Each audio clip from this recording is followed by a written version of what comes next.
Friday, Kash Patel made history being officially sworn in as the ninth director of the Federal Bureau of Investigation, and he did it in a way that was uniquely his own.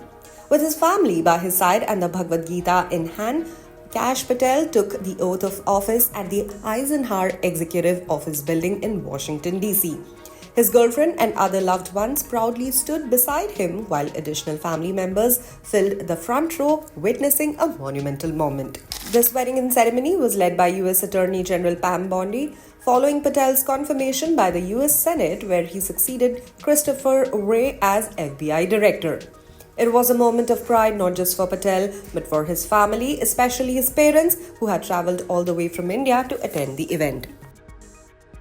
Patel, a 44-year-old Indian origin lawyer with deep ties to his heritage, couldn't help but express his gratitude for how far he's come. His words immediately captured the significance of the moment.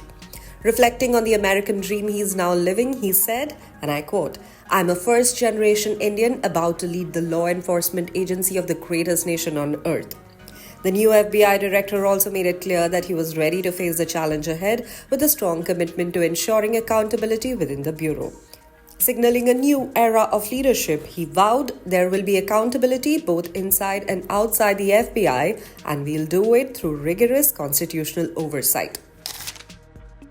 Patel, who has always proudly embraced his Indian heritage, displayed his deep respect for his family and culture earlier this month at his Senate confirmation hearing. Before stepping in front of the panel, he touched the feet of his parents, which is a traditional gesture of respect in Indian culture.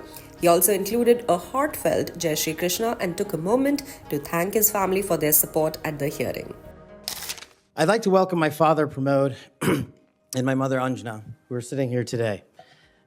They traveled here to get here from India. My sister's also here, Nisha. She also traversed the oceans just to be with me here today. It means the world that you guys are here. Jai Shri Krishna. I wouldn't be here today without their guidance, their unwavering support, and their relentless love. When President Trump informed me of his intention to nominate me as the director of the FBI, I was deeply honored. Sitting here today, I carry not only the dreams of my parents, but also the hopes of millions of Americans who stand for justice, fairness, and the rule of law. My commitment to these principles is deeply rooted in my family's history, which has profoundly shaped my worldview. My father fled Idi Amin's genocidal dictatorship in Uganda, where 300,000 men, women, and children were killed based on their ethnicity, just because they happen to look like me. My mother is originally from Tanzania. She studied in India, as did my dad, and they were married there. They would later emigrate to New York, as the senator pointed out, where I was born, and we were raised in a household of my father's 7 siblings, their spouses, and at least half a dozen children. That's the only way we knew how to do things at the time, in the 70s and 80s, the Indian way. But we would soon learn the American way.